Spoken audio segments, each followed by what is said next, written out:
previous video we had discussed about the case of degeneracy of the orbits, that is have for the same energy value but different eccentricities, so they were called degenerate orbits. And for a given value of n we had different values of k, and correspondingly different values of eccentricity but same value of energy, which caused a failure to describe the splitting of the energy levels. However, Sommerfeld decided that he would do away with the degeneracy by considering the relativistic mass of the electron, because as the electron moves along the orbit of a given uh, atom about the nucleus, it achieves considerable speed, and the speed that it achieves can be compared to the speed of light of the order of 10 to the power minus 2. The difference is not that striking in terms of the considerations at that level. Even the case where we are getting the relativistic correction, it's of the order of the square of these terms, which is 10 to the power minus 4, but that again is the same as the case of the splitting of the energy levels that were obtained. Now, in the elliptic orbit, the velocity of the electron varies and is largest near the perihelion, which is closer to the nucleus.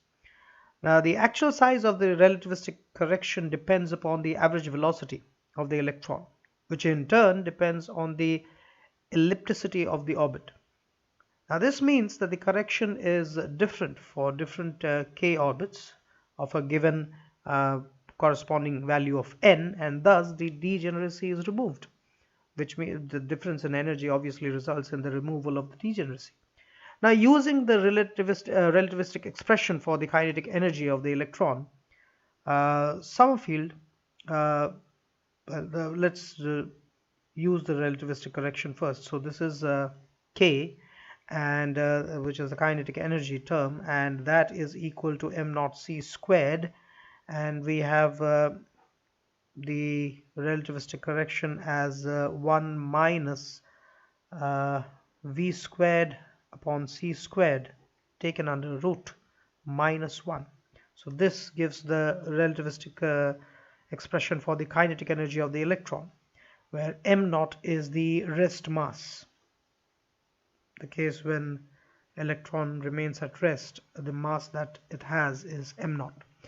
Now, Sommerfeld obtained the equation for the path of the electron. Remember, it's the general expression for the conic that we had obtained. There was a small variation in that. We had obtained 1 by r, for r being the radial distance, and 1 by that is equal to 1 by a being the length of the semi-major axis, and that multiplied to 1 minus e cosine of, now there was theta in this, now it's gamma times of theta, where gamma is the relativistic correction that was made. Gamma is simply 1 upon this factor that we see, 1 upon root over of 1 minus v square upon c square. So that divided by 1 minus e square. So it's more or less the same equation, but the only difference being the gamma introduced to the theta value over there. This gamma is obviously less than 1, because it's this factor that we see over here,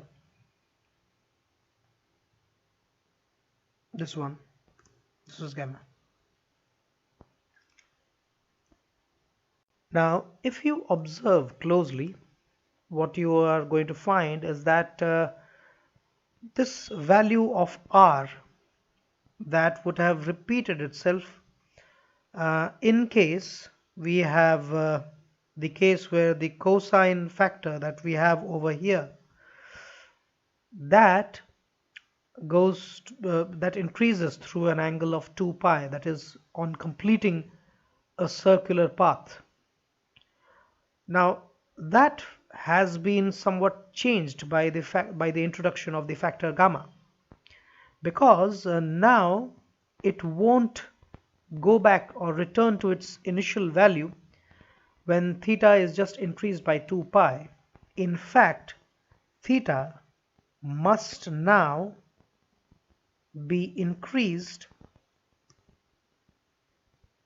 by a factor of 2 pi over gamma, and then only will you have the result to be the same, to be identical.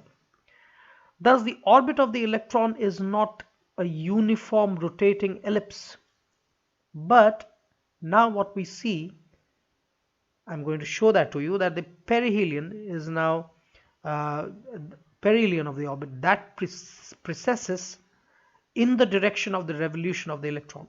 Let's just see what we end up with. Alright, so here's the case. There's the blue dot at the center where you will see the nucleus. And then about the nucleus, this is the line of the perihelion that I am going to denote by the red dotted line. That's the line of the perihelion, and that tends to precess along with the revolution of the electron. And the distance that you are going to observe between these two consecutive uh, ellipses that we see, that is simply going to be 2 pi over gamma, gamma being less than 1, minus 2 pi. So that means had the gamma factor not been there, the difference would have been 0. That means the elliptical path would have overlapped, but that's not the case. The advance of the perihelion per revolution is that factor, which is 2 pi over gamma minus 2 pi. And taking the effect of relativistic precession into account, Sommerfeld calculated the total energy of the electron in an orbit characterized by the quantum numbers n and k as follows. This expression gives the energy that has been calculated by Sommerfeld, taking the relativistic precession into account. But what's important is, out of that entire expression that we see, I would like to bring to your notice a factor which is alpha. Now that alpha is simply equal to E squared, that is the charge of the electron, squared upon 2 epsilon naught h times of c, and it is a pure number which is termed as the fine structure constant. And this fine structure constant has a value of 1 upon 137, and this value is exactly equal to the ratio of the velocity of the electron in the first Bohr orbit to the velocity of light in vacuum. Now this expression that we have written over here for energy, that can also be written as E equals this is a negative, the energy is negative for the bound state of the electron about its orbit, and we once again bring in a term which is the Rydberg's constant, and that is R infinity. I'll tell you shortly what that infinity means.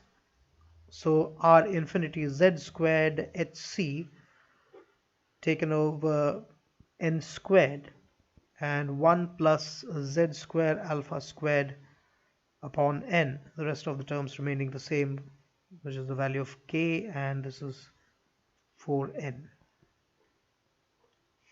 Now this in R infinity is the Rydberg's constant, as I mentioned.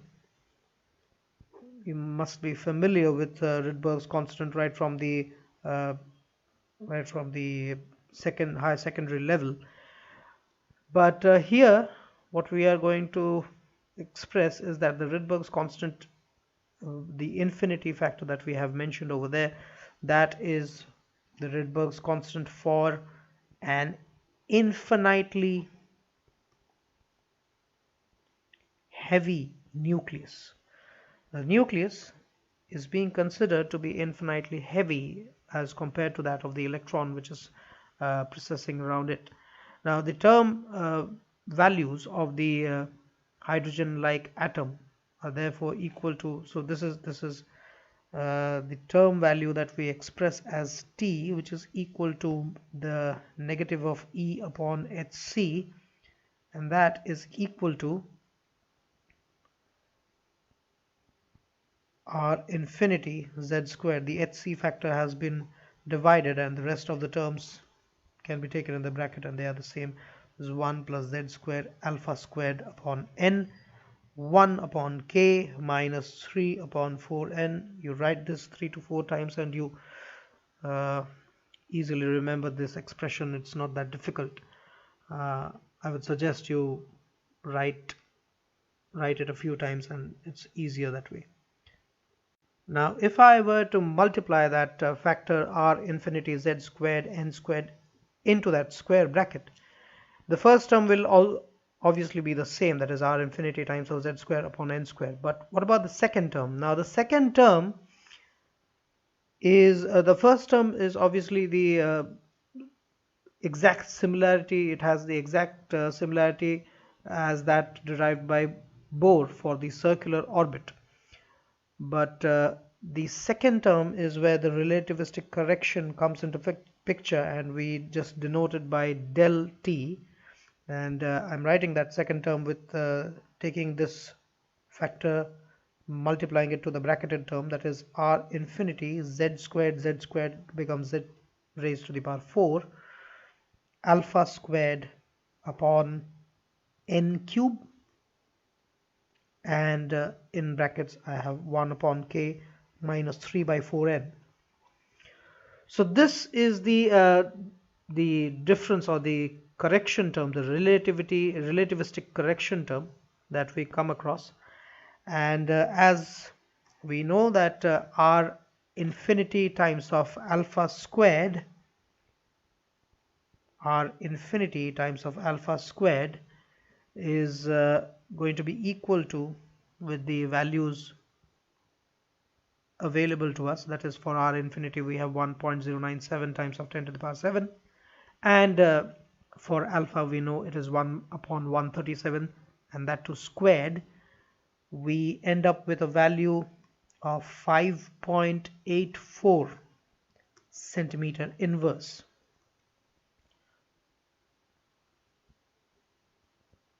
So if we use that value over here, then what we are going to get is del t is equal to 5.84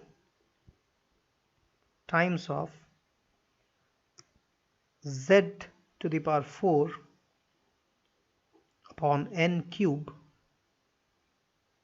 multiplied to the factor in the bracket, that is 1 upon k minus 3 by 4n.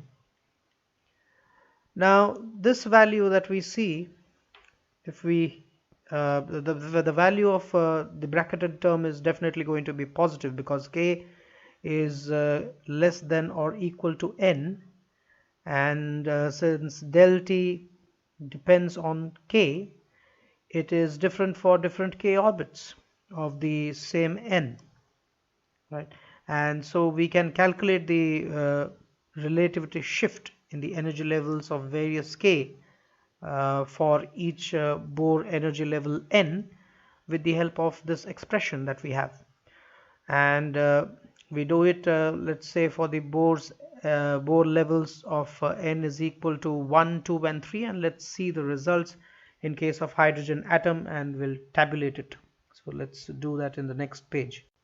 So on obtaining the value of del t and tabulating them, we end up with these numbers, where we have the value of, for n is equal to 1, obviously k is equal to 1, it doesn't have any other value, and there's no separation in the k levels. But as in case of n is equal to 2 and 3, what we see is that the value of del t is as shown, and if you observe the numbers closely, then you will get a pattern. So in case of n is equal to 2, for k is equal to 2 and 1, we have the values of del t to be exactly this is exactly 5 times, nearly 5 times the value, uh, and the difference hence is exactly 4 times of 0.91, nearly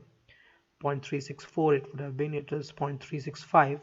And in case of n is equal to 3, this is right from the calculation part that involves the value of del t that we had seen in the previous page at the bottom. And this is for n is equal to 3, we are getting k is equal to uh, different values of del t for corresponding to different values of k. And if you observe closely, it is getting multiplied thrice. For k is equal to 3, it is 0.18, whereas for k is equal to 2, it's 3 times of 0.18, and for k is equal to 1, it is 9 times. Exactly the case where we had seen the eccentricities. Now this is not the eccentricity part, this is obviously a different equation and different value altogether, which corresponds to different energy. There it had corresponded to different eccentricity when the relativistic correction was not taken into consideration. Now the difference again here is 0.036 and 0.108 between the last two, and we can with this theory available to us, we can plot, or we can show the energy level diagram corresponding to n is equal, from n is equal to 3 to n is equal to 2, and we can show the emission lines or the energies involved in the emission lines, and check for ourselves if the assumption of relativistic correction was helpful in explaining the um, exactness of the splitting of spectral lines. So here we see the emission of the H alpha line involving the states n is equal to 2 and n is equal to 3. And in the figure we have two k levels A and B for n is equal to 2, and the romanized energy levels are 1, 2 and 3 for n is equal to 3. The separation between the k levels with a common n value are very much exaggerated just for the sake of clarity, and the emission transition from k levels to n is equal to 3 to the k levels of n is equal to 2, they have been made uh, based on the selection rule, that is del k is equal to plus minus of 1. Now this selection rule was initially empirically stated, but it was justified by the correspondence principle, the Bohr's correspondence principle. Remember that we said that any selection rule which supports the limitations of taking the quantum numbers, which for large values of quantum numbers taken quantum mechanically, describing the states, must correspond to the classical case. So that's what we have used over here, and we obtain the spacing between the two main components is obviously that in case of 0.329 that we see over there, and this is completely in agreement with the experiment which was conducted by Hansen. The result was compared. Obviously this is the theoretical case. An experiment was conducted by Hansen, and he observed the H alpha of hydrogen atom, the H alpha line. He obtained a photometric curve, and the analysis of this curve indicated 2 strong and 3 weaker ones, the components, that is it had 5 components as opposed to the 3 components that we see over here. it had 5 components, 2 of which were strong and 3 were the weak ones. The spacing between the 2 main components was found to be 0.329, as I mentioned. It's completely in excellent agreement with Sommerfeld's theory. But experimentally, there were 2 serious disagreements. So here's that result that we were talking about. So what are those 2 disagreements that we had? Now, as opposed to the 3 components, it has 5 components, but look at the intensity that we have over there. Now, a rather strong component was observed on the small wave number side of the main component 2b, and calculations showed that this corresponds exactly to the transition of n is equal to 3k is equal to 1 to n is equal to 2k is equal to 1, which is the 3b component that we see over here. So this is forbidden by the selection rule, and hence it was excluded theoretically, that we see on the right hand side. Secondly, the component 2b was stronger experimentally than 1a, which is not the case in the theory part that we see.